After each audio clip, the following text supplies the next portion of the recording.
वो करोड़ों में पहुंचा, वृंद में पहुंचा, और वृंद में पहुंचने के बाद में फिर 100 गुना करके 100 2 बिंदियों और बढ़ा करके वो वृंद में पहुंचा। अब जो 5 वृंद कर स्थापित किया गया था, उस 5 वृंद कर में 4 वृंद कर तो हुआ गोपियों का, राजा का टैक्स जो खजाने में जमा होगा, और 1 वृंद इन्होंने बांटा है, अपने लिए रखा, जो आपस में बंदर बांट होगा। यहाँ के जितने भी खड़े हुए हैं वे सब कुछ भाग 64 कला से युक्त हैं, कृष्ण 64 दिया जाएगा उनको, 25 तत्वों से युक्त मैं हूं, इसलिए 25 लाख वो मिलेगा। मुझ कायस्थ को मधुमंगल कह रहे हैं, और 11 लाख जो हैं वो रुद्र संख्या, वो सुबल को प्रदान की जाएगी। ऐसे श्री मधुमंगल ने 1 वृंद जो है वो 1 वृंद का हिसाब पहले से बना करके रख लिया कि इतना हमारा हिस्सा होता है। अब जो 5 वृंद कर स्थापित हुआ, उस 5 वृंद कर को ही बढ़ा करके अब अनंत करना है, असंख्य करना है। तो मधुमंगल ने कहा कि 100 होने का तात्पर्य तो असंख्य होता है। तो प्रियव्रस्य शतगुण शुल्क इत्यस्य असंख्या वाचना, शत शब्द से 100 शब्द असंख्या का वाची, संख्या विहीनता का, अनंतता का वाची होता है। तुम उसको पंक्ति 10 के पर्यवसान, 10 के 10 पंक्तियों में, मैं 10 के दाही में, 10 के 10 गुने में, 10 से 10 का मल्टीप्लाई करने में तुम क्यों उसको प्रयुक्त कर रहे हो? अर्थात 100 के अर्थ में क्यों ले रहे हो? 100 का अर्थ 100 नहीं होता है, 100 का अर्थ तो अनंत होता है। व्यवहार में भी आता है, जाओ जाओ सैकड़ों देखे तुम सभी के, तो 100 का अर्थ तो अनंत होता है। इसलिए इनसे गोपियों से अनंत कर ग्रहण करना चाहिए। कोई भी कर हम ग्रहण कर सकते हैं। अस्माभि तस्मै उद्यान चक्रवर्ती ने सुष्टु अपराधम, इन गोपियों ने हमारे प्रति और उद्यान चक्रवर्ती श्री कामदेव महाराज मदन चक्रवर्ती, उनके प्रति भी बड़ा भारी अपराध किया है। इसलिए श्री कृष्ण को क्रोधित करने के लिए मधुमंगल ऐसे वचन कह रहे हैं कि इनसे तो अनंत गुना कर मांगना चाहिए। श्री कृष्ण कह रहे हैं कि सखे साधु साधु, हे सखे तू सही सही बात कह रहा है, ठीक कह रहा है, ठीक कह रहा है। प्रियार्थ रस माधुरी उपभोजन कायस्थ का रसपति पौरंगवंशी, तू प्रिय अर्थ रूपी रस माधुरी का भोजन कराने वाला कायस्थ होकर के, कायस्थ रूपी रसोई का तू पौरंग माने परम पाक कुशल रसोईया है। तो जैसे एक सुंदर रसोईया पाकशाला में सुंदर रस का पोषण करता है, इसी प्रकार यहां कर लेने की जो प्रक्रिया चल रही है, इस कर लेने की प्रक्रिया में अकाउंटेंट बनकर के, चार्टर्ड अकाउंटेंट बनकर के तू जो कर का निर्धारण कर रहा है, वो रस कर के निर्धारण करने में कायस्थ कार्य को जो तू कर रहा है, कायस्थ माने गणना करने का कार्य, इस गिनती करने के कार्य को जो तू कर रहा है, उसमें तू पौरंगव है, परम परम चतुर है। रसोई में तो माने यहां पर जो उपमान है, उपमान के लिए उपमान, तू इस रस की प्रक्रिया में हम जो कर ग्रहण कर रहे हैं, इस रस की प्रक्रिया को ही मानो हम रसोई मान ले, तो इस रसोई का तू सुंदर रसोईया है। या कर ग्रहण करने में तो तू सुंदर चार्टर्ड अकाउंटेंट है हमारे, और वैसे तू सुंदर, इसी प्रकार तू सुंदर रसोईया भी होकर के विराजमान है। तो कर ग्रहण करना हो गया मानो एक रसोई, उसमें कर का निर्धारण करने वाला तू हो गया, जो चार्टर्ड अकाउंटेंट है वो हो गया एक बढ़िया रसोईया। तो तू यहाँ का एक सुंदर इस रस की प्रियार्थ रस, प्रिया रूपी रस और प्रिय रस, भोजन के अर्थ में होगा प्रिय रस और कर ग्रहण करने में अर्थ होगा श्री प्रिया राधिका, उनको ग्रहण करने में तू परम कुशल होकर के विराजमान है। उस रस के संपादन में, प्रिया रूपी रस को प्राप्त कराने में, उनकी माधुरी का उपभोग कराने में तू सर्वश्रेष्ठ रसोइया होकर के विराजमान है, कुशल होकर के विराजमान है। कायस्थ काम में विश्लेष, कायस्थ माने कायस्थ कर्म, और कायस्थ का मतलब है कि इस मेरे हृदय रूप जो रसोई है उसका तू सुंदर रसोइया है। कायस्थ माने, काय माने शरीर, शरीर में स्थित हृदय, तो मेरे हृदय में प्रिया के रस का आस्वादन करने की जो अभिलाषा है, उस अभिलाषा को प्रदान करने में तू श्रेष्ठ रसोइया होकर के विराजमान है।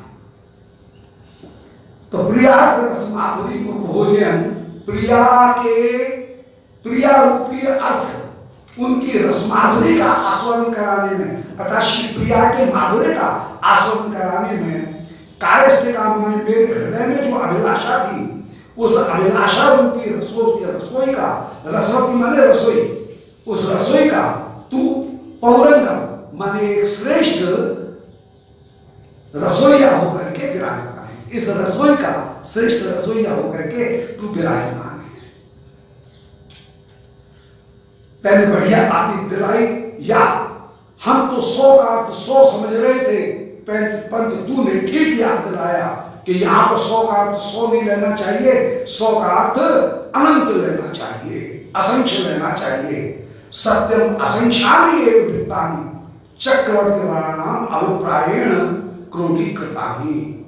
श्री चक्रवर्ती महाराज ने, महाराजाधिराज कामदेव जी महाराज ने कामदेव जी महाराज ने, मदन चक्रवर्ती जी महाराज ने असंख्य धन, ये ही इसी अभिप्राय को भीतर ग्रहण करके शत शब्द का प्रयोग किया था। 100 शब्द का उनका जो तात्पर्य है वो असंख्य है, क्योंकि अर्थशास्त्र में ये वर्णन किया गया है। अब कौटिल्य इत्यादि के अर्थशास्त्र में ये वर्णन किया गया है कि द्रागिष्टे छद्मनिज्ञाते प्रकृत्या गर्वशालिनाम अत्युन्नत श्रियोग्राणम यथेष्टम दंडेष्यते। बोले यदि कोई द्रागिष्टे छद्मनिज्ञाते, किसी के बड़े दान चोर की प्राप्ति हो, चोरी की का पता लग जाए। द्रागिष्ट माने विशाल, छद्म माने छल, किसी ने विशाल छल किया हो, कोई बहुत बड़ी हेरा फेरी की हो और ये पता लग जाए, और फिर भी प्रकृतिया गर्वशाली ना, स्वभाव से वो अभिमानी भी हो, जो स्वभाव से अभिमानी हो और बड़ा भारी छल करने वाला हो, ऐसा जो व्यक्ति है, ऐसे व्यक्ति को के ऊपर अत्युन्नत श्रियोग्राणम, और जिसके पास में पैसे की कमी नहीं हो,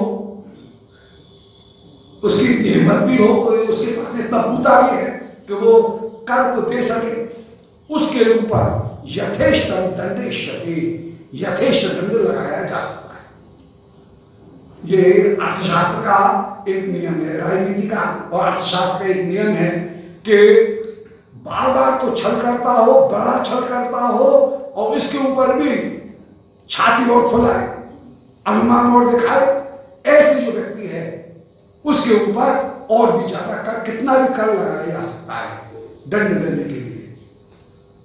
इसलिए ये गोपियां हमारे सामने आंख भी दिखा रही हैं, अपनी हेकड़ी भी दिखा रही हैं, इनके पास में धन देने की सामर्थ्य भी है, महान धनशालिनी भी है, और ये द्रागिष्ट माने बड़ा छल भी कर रही हैं। सामने पकड़ी गई है इनकी दान चोरी कि इन्होंने 2-2 कलशों को अंचल में छिपा करके भी रख रखा है। इसलिए इनके ऊपर तो बहुत बड़ा दंड लगाया जा सकता है, अनंत दंड लगाया जा सकता है। श्री रूप गोस्वामी जी तो अपने इसी लीला काल में, पूर्व में तो बड़े इतने बड़े जब अर्थ मंत्री रह चुके हैं, हुसैन साहब के यहाँ पर वित्त मंत्री होकर के रहे, तो ये सब इनकी नित्य की चीज थी।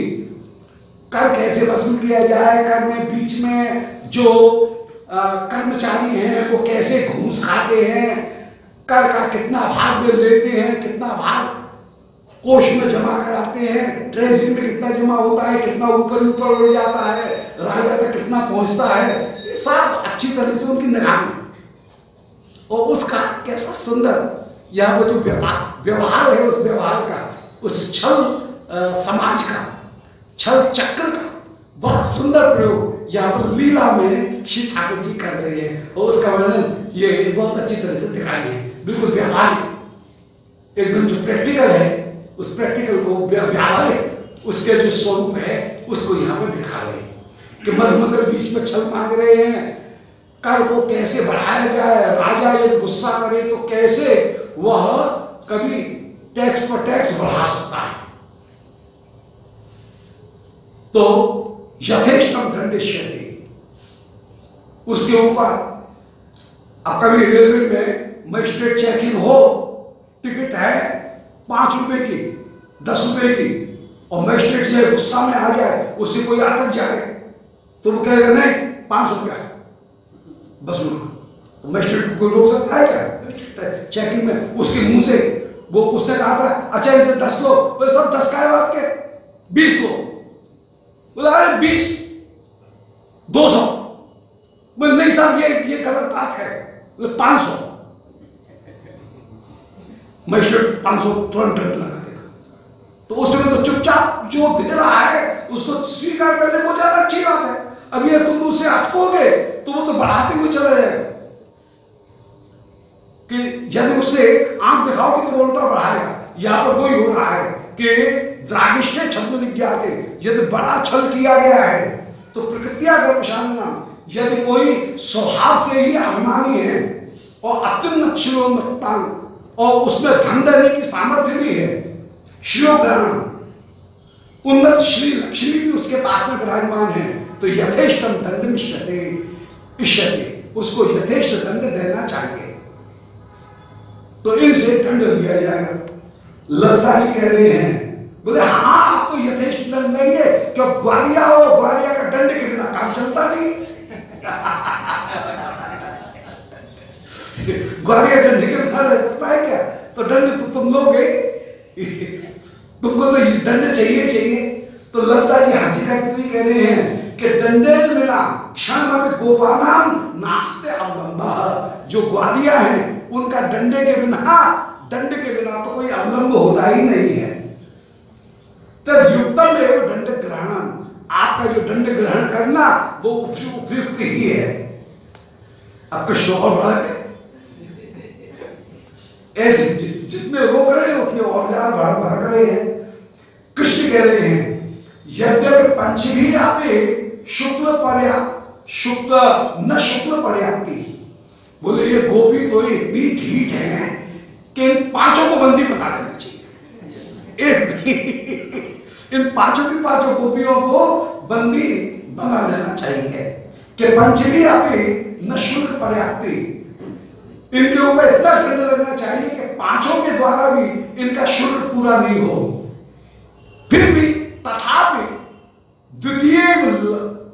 द्वितीय माया रक्षणीया, परंतु ये सबसे ज्यादा बढ़ करके बोल रही है ललिता, ये द्वितीय, इसको ही मैं रोक करके रखूंगा। तो 5 को तो क्या रोके, ये दूसरी जो है इस दूसरी को रोके, ललिता को रोकना चाहिए। या खरो चंद्र लेखो मीलन क्षमा, जो चंद्र कला माने सारी 16 कलाओं को उन्मीलन माने प्रकट करने में परम चतुर है।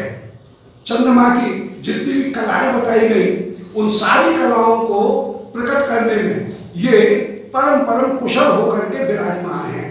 चंद्रमा की कला अमृता, मांगला, पूषा, तुष्टि, पुष्टि, रति, धृति, दर्शनी, चंद्र का कांति, ज्योत्सना, श्री, प्रीति, की रंगता, पूर्णा और पूर्णामृता, ये 16 कला पहले वर्णन कराए थे।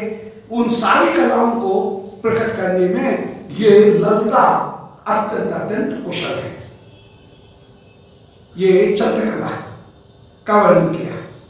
और कहीं श्री चक्रवर्ती बात कह रहे हैं कि चंद्रकला का अर्थ श्री रस शास्त्र में नखचंद्र जो है, नखचंद्र, उन नखचंद्र के चिन्हों को भी धारण करने में, ये नखक्षतों को धारण करने में भी परम परम कुशल है। तो चंद्र उन्मीलन में ये परम परम कुशल है। संस्कृत में चंद्र शब्द और अर्धचंद्र, अर्धचंद्र का तात्पर्य है धक्का देना। इनको अर्धचंद्र दो, अर्धचंद्र का मतलब है धक्का दो। मतलब धक्का जब योग दिया जाएगा तो आधा चंद्रमा का आकार ही बनेगा। इसलिए धक्के का एक नाम है, धक्का किसी को धक्का देकर के किसी को निकालना, उसका नाम है अर्धचंद्र। और चंद्र का तात्पर्य है नखचंद्र जो है उससे किसी को कहीं क्षत करना, वो चंद्र का। तो श्री ललिता चंद्र लेखा के उन्मीलन में परम परम समर्थ होकर के विराजमान। श्री राधिका उस समय सोप्रासन हास्य माने परिहास करती हुई हंस रही है। सोप्रासन माने किसी के ऊपर आक्षेप करते हुए हंस रही है कि हम तो देव तो पासनाए कुसुम विचन्नति नाम खंजाक्षी नाम क्षेमम खल वृंदावनम उन्मदेन एकेन महाकल्पेन्द्र सर्वम आक्रम्य भयंकरम कृतम।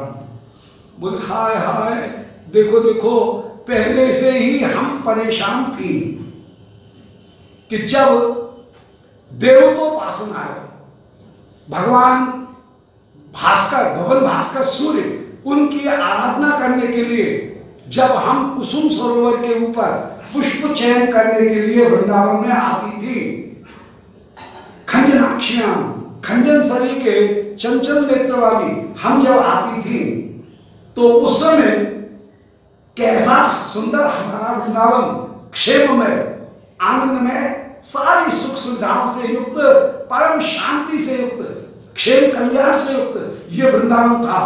परंतु उस वृंदावन में न जाने कहां से एक उन्मद महाकल्पेन्द्र हाथी आकर के बैठ गया। और वो हमको, वो हाथी कहीं संकेत है, होगा कोई हाथी। ये श्याम सुंदर की हंसी की जा रही है कि कोई उन्मद मतवाला, कोई हाथी आकर के उसने पूरे बगीचे को उद्विग्न कर दिया। कैसी शांति की जगह थी और उसको अशांत कर दिया उस हाथी ने आकर के। एक महाकल्पेन्द्र, एक महाकल्पेन्द्र माने हाथी, उसने आकर के सर्वम आक्रम्य भयंकरम कृतम, पूरे वृंदावन को भयंकर बना दिया।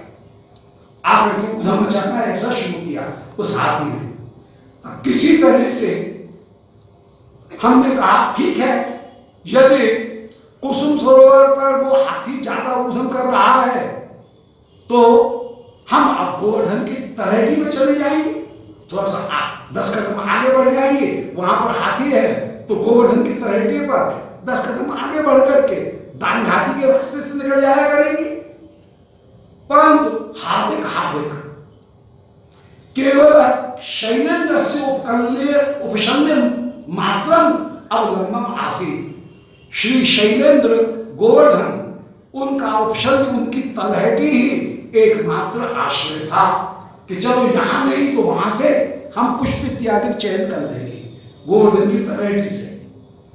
परंतु हार्दिक हार्दिक बड़े धिक्कार की बात है, दुख की बात है कि तत्रापि दानीन्द्रारंभ दंभेनो, हम तो दान घाटी के अधीक्षक हैं, ऐसा दंभ धारण करके, दानिंद्र पने का दंभ धारण करके वर्त्म पातना आरब्धा कस्मै विज्ञापश्यामहे, ये राह रोकने वाला जाने कहां से आ गया। वर्त्म पातना माने राहजनी करने वाला, ये कोई डाकू जाने कहां से आ गया है। पहले हाथी से परेशान थी तो आई इस गोवर्धन के किनारे। गोवर्धन के किनारे आने पर यहाँ पर ये बर्तन पातना कहां से ये आ गया, राज जनी करने वाला ये कहां से आ गया, उसका भय हो गया। हाय हाय, अब तो वृंदावन रहने लायक जगह ही नहीं रही, कहां जाए कैसे जाए, सब जगह ऊधम मचा रखा है, अनर्थ कर रखा है इस ऊधमी ने, किसी ऊधमी ने। पहले एक हाथी का भय था और अब ये बर्तन पाती यहाँ पर राजनी करने के लिए यहाँ आ गया है। प्रत्यक्ष को परोक्ष करके वर्णन करना ये रस की अत्यंत अत्यंत मधुर स्थिति है। प्रत्यक्ष को प्रत्यक्ष रूप में वर्णन करने पर वो स्वाद नहीं है जो स्वाद परोक्ष रूप में वर्णन करने पर जो कला की विशेषता प्राप्त होती है। अब बताओ, कस्मै विज्ञापेष्यामहे, अब हम किसके पास में प्रार्थना करने के लिए जाए। आज दानिंद्र जो है, उस दानिंद्र ने दानिंद्र का धर्म धारण करके बर्म पातता, ये बर्म पातता राजनी करने के लिए। तत्वतः बर्म पाती यह एक गाली है। इसका मतलब है जो बिना उद्देश्य के मार्ग में चक्कर लगाता रहे, क्या कहेंगे, आवारा बोल जाएंगे बर्तन पाती ऐसा। ये जाने कहां से कोई घूमने वाला राहगीर बर्तन पाती रास्ते में घूमने वाला जाने कहां से आ गया है।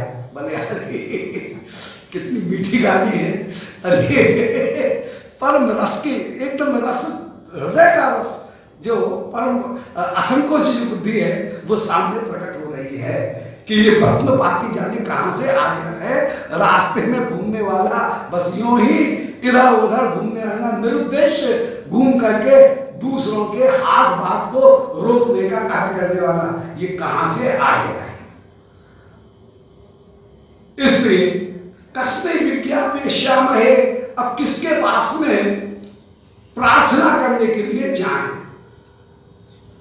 क्योंकि जो राजकीय संबंध को रखने वाला व्यक्ति है, ऐसे व्यक्ति के साथ में बैर रखना भी उचित नहीं होता है। पुरानी कहावत है, पुलिस के साथ में दोस्ती भी अच्छी नहीं और दुश्मनी भी अच्छी नहीं, तो बोल वाली बात है। इसलिए राजपुंड से को नियंता, जो राज से संबंधित व्यक्ति है उसको कौन रोके। इसकी राज तक पहुंचे है, हमारे तो राजा तक पहुंचे नहीं, राजा के कुमार हैं, राजकुमार हैं, इसलिए इनको कौन रोके। ये श्री किशोर जी कहीं आक्षेप में श्याम सुंदर से सोप्लास माने मजाक उड़ाते हुए, आक्षेप करती हुई ये वचन कह रही है। श्री कृष्ण इन वचनों को सुनकर के नानी मुखी से कह रहे हैं, नानी मुखी देख ले ये क्या कहा जा रहा है, ये क्या कहा जा रहा है, सुना तूने क्या, कान में तेल डाल करके बैठी है, सुन नहीं रही है क्या। नानी मुखी कथम कर्णम अधिरूढ़ गुरवी गिराम गिराम अनर्गलता, इनकी भारी वाणी की अनर्गलता माने मर्यादाहीनता, क्या तूने अपनी कानों से सुनी। ये कैसी कैसी बातें कह रही हैं, हमको भस्मपाती कह रही हैं, हमको मतवाला हाथी कह रही हैं, और ये कह रही हैं कि ये तो राजकीय राजपुंड्र होकर के विराजमान है, राजकीय कार्यकर्ता होकर के विराजमान है, और राजकीय कार्यकर्ता होने के कारण पद का बड़ा अभिमान है। ये हमसे ऐसे ऐसे वचन कह रही हैं। तो कर्णम अधिरूढ़ा, क्या तूने कान से सुना। गुरवी माने गौरवशालिनी, गिराम अनर्गलता, इनकी वाणी की अमर्यादाशीलता को क्या तूने अपने कान से सुना। यदत्र सन्मार्ग रक्षा प्रक्षाप विशुद्ध मयि अपि मैं तो सन्मार्ग की रक्षा करने के लिए प्रसिद्ध हूं, धर्म की रक्षा करने के लिए मैं प्रसिद्ध हूं, सन्मार्ग की रक्षा करने में प्रसिद्ध, विशुद्ध परम विशुद्ध बुद्धि मैं हूं। ऐसे विशुद्धे मई अपनी वर्तनपातिता, परिवार इन्होंने वर्तनपाती होने का, राह में इधर उधर घूमने वाला होने का मेरे ऊपर आरोप लगा दिया।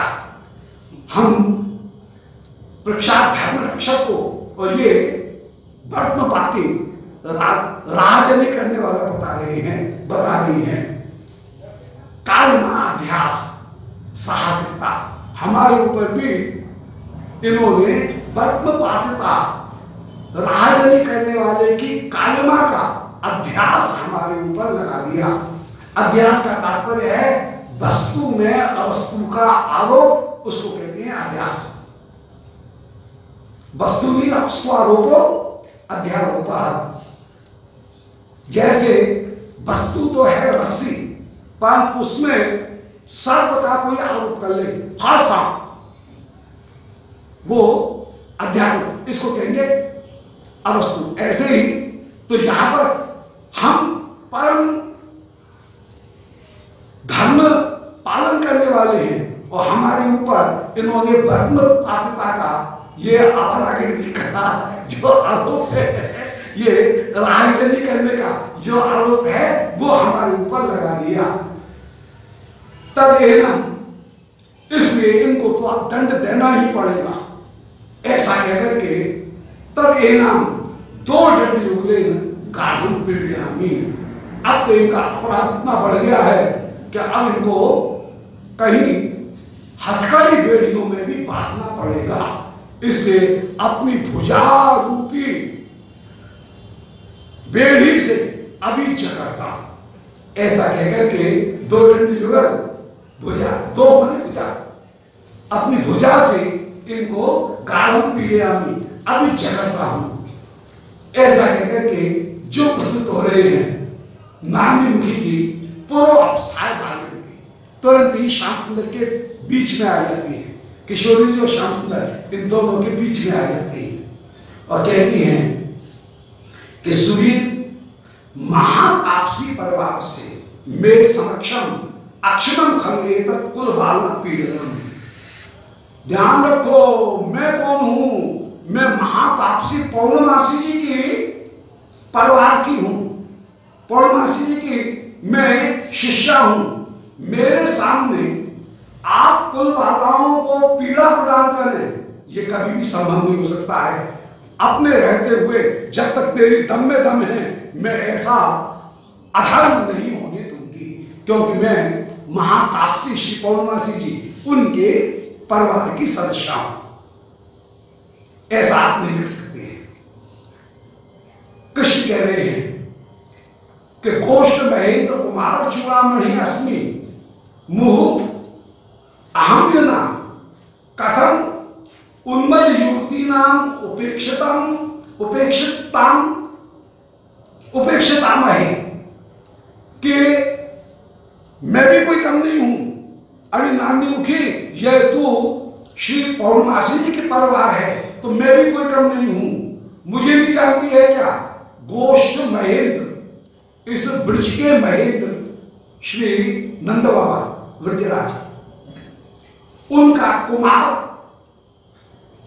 चूड़ामणि अस्मि, उनका मैं कुमार हूं। मैं इस ब्रज का चूड़ामणि होकर के विराजमान हूं, उनका मुकुटमणि होकर के विराजमान हूं। मुहु मैं अहम युना का तात्पर्य है अहंकार बान होकर के विराजमान हूं। अहम यु माने अहंकार युक्त, चिरायु माने आयु से युक्त, ऐसे अहम यु माने चिरंजीवायु। तो ये अब मैं अहंकारवान अहम यु होकर के मैं विराज, अहम यु माने बान, यू शब्द जो है वो बान के अर्थ में आ रहा है। तो मैं अहंकारवान होकर के विराजमान हूं, मेरा भी कोई सम्मान है। और ये मुझे ऐसे ऐसे कह रही हैं, कथम उन्मल युवती नाम